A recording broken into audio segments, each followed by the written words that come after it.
Project Hail మరీ ఈ movie హాలీవుడ్లో ఒక సెన్సేషన్ క్రియేట్ చేసింది.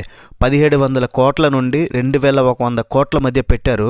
మొత్తానికి 5700 కోట్లకు పైగా కలెక్ట్ చేసి బాక్స్ ఆఫీస్ని షేక్ చేసి పడేసింది. పెట్టిన డబ్బు ఫుల్ వచ్చేసింది, పైగా భారీ ప్రాఫిట్ కూడా వచ్చింది. హాలీవుడ్కి 2026లో బిగ్గెస్ట్ సైఫై బ్లాక్ బస్టర్స్లో ఒకటైంది. ఇప్పుడైతే యాపిల్ టీవీలకు తీసుకొచ్చారు, అది కూడా రెంట్ ఆప్షన్లో. తెలుగులో కూడా ఉంది, చాలా బాగుంది. తెలుగు డబ్బింగ్ కూడా. అడల్ట్ సీన్స్ ఏం లేవు, ఫ్యామిలీతో కలిసి కూడా చూడొచ్చు. రియాన్ గోస్లింగ్ హాలీవుడ్లో ఇతన్ని చాలా respected actor and complete performer అంటారు. డైరెక్టర్స్ ఎవరంటే Phil Lord and Christopher Miller. Spider Man into the Spider Verse ఇంకా చాలా బ్లాక్ బస్టర్స్ని అయితే తీశారు. మరి ఓవరాల్ మూవీ నాకేమనిపించిందంటే చూశాక నచ్చింది భయ్య మూవీ. హాలీవుడ్లో బ్లాక్ బస్టర్ అయిపోయింది, కలెక్షన్స్ వచ్చేసానేం కాదు. ఇంతకన్నా నేను ఏం ఎక్స్పెక్ట్ చేయాలి? ఇది మామూలు స్పేస్ సినిమా కాదు, ఇదొక సైన్స్, ఎమోషన్, సస్పెన్స్, ఫ్రెండ్షిప్ అన్నీ కలిపిన ఒక బ్లాస్ట్.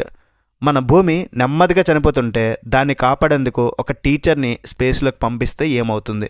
అదే ఈ ప్రాజెక్ట్ హైల్ మరీ. అయితే ఈ మూవీలో ముచ్చటగా 3 నెగిటివ్ పాయింట్స్ చెప్తా.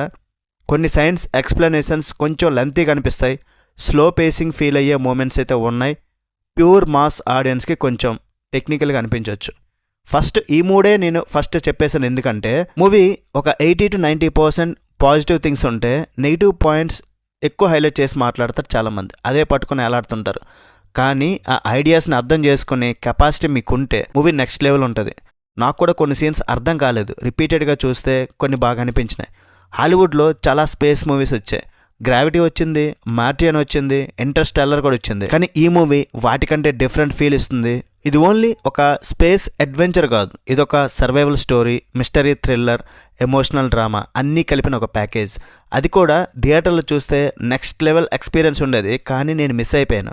ఈ మూవీ సీరియస్ సైఫై అనుకుంటాం, కానీ అన్ఎక్స్పెక్టెడ్గా కామెడీ కూడా చాలా బాగా వర్క్ అయింది. హీరో సిచ్యువేషన్కి రియాక్ట్ అయ్యే విధానం చాలా రిలేటబుల్గా ఉంటుంది. కొన్ని డైలాగ్స్ అయితే ఫుల్ లాఫ్స్ తెప్పిస్తాయి. అదే ఈ మూవీని ఇంకా ఎంగేజింగ్గా మార్చింది. ఫస్ట్ నేను చెప్పాలి, ఆ విజువల్స్ ఏంటయ్యా బాబు, బుర్రపాడు, మైండ్ బ్లోయింగ్ అంతే. Pure Hollywood quality. Space ship design, stars, planets, zero gravity, sciences అన్నీ కూడా మైండ్ బ్లోయింగ్గా ఉన్నాయి. సినిమాటోగ్రఫీ నెక్స్ట్ లెవెల్ ఉంది. ఆ గ్రాఫిక్స్, కొన్ని షార్ట్స్ అయితే వాల్పేపర్ మెటీరియల్ అనిపిస్తాయి. CGI చాలా రియలిస్టిక్గా ఉంటుంది. ఆ ఫ్రెండ్షిప్ ట్రాక్ కూడా పెట్టారు, చాలా బాగుంది. ఈ ఫ్రెండ్షిప్ యాంగిల్ మూవీకి బిగ్గెస్ట్ హార్ట్. డిఫరెంట్ వరల్డ్స్ నుండి వచ్చిన ఇద్దరు క్యారెక్టర్స్ ఒకరినొకరు అర్థం చేసుకోవడం, ట్రస్ట్ బిల్డ్ అవ్వడం అన్నీ చాలా బ్యూటిఫుల్గా చూపించారు. ఫస్ట్ హాఫ్కి వచ్చేసరికి అంటే ఇంటర్వెల్ బ్యాంగ్ ఆ టైంకి హీరో లైఫ్లోకి ఒక అన్ఎక్స్పెక్టెడ్ క్యారెక్టర్ వస్తాడు. ఆ రివీల్ అయితే సూపర్ అనిపించింది.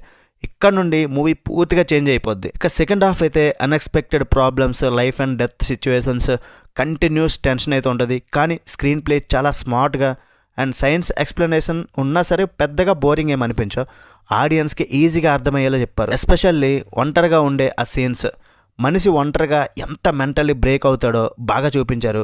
క్లైమాక్స్ అయితే ప్యూర్ సాటిస్ఫాక్షన్. యాక్షన్ ఉంది, ఎమోషన్ ఉంది, హోప్ ఉంది. లాస్ట్ 20 minutes ఫుల్ ఎంగేజింగ్గా ఉంది. ఎండింగ్ చాలా మీనింగ్ఫుల్గా అనిపిస్తుంది. స్క్రీన్ ప్లే బిగ్గెస్ట్ వెపన్లా అనిపించింది. ఫ్లాష్ బ్యాక్స్, రివీల్స్, సస్పెన్స్ అన్నీ పర్ఫెక్ట్లీ ప్లేస్ చేశారు. రియాన్ గ్లోసింగ్ గురించి స్పెషల్గా చెప్పాలి. ఈ మూవీ మొత్తం తన ఒక్క పర్ఫార్మెన్స్ మీద నిలబడింది భయ్య. ఎందుకంటే ఎక్కువ సీన్స్లో అతనే ఉంటాడు. స్పేస్లో ఒంటరిగా, ఫియర్, కన్ఫ్యూజన్, కామెడీ అన్బిలీవబుల్గా అతను పర్ఫార్మెన్స్ అయితే ఉంది. మ్యూజిక్ కూడా హ్యూజ్ ప్లస్. ఫైనల్గా ప్రాజెక్ట్ హైల్ మరీ అనేది ఒక మామూలు సైఫై మూవీ కాదు, ఇదొక హ్యూమనిటీ గురించి, హోప్ గురించి, ఫ్రెండ్షిప్ గురించి. ఇంటర్స్టెల్లర్ ఫ్యాన్స్కి అయితే డెఫినెట్లీ నచ్చుతుంది. కానీ ఈ మూవీ తన ఓన్ ఐడెంటిటీ క్రియేట్ చేసుకుంది. ఓవరాల్గా రేటింగ్ ఎంత ఇస్తున్నట్టు మూవీకి 3.5/5. మీరు ఈ మూవీ చూసారా? మీకు ఎలా అనిపించింది కింద కామెంట్ చేయండి. రివ్యూ నచ్చితే ఒక లైక్, షేర్, సబ్స్క్రైబ్. నెక్స్ట్ వీడియోలో మళ్ళీ కలుద్దాం. Bye bye. జై హింద్.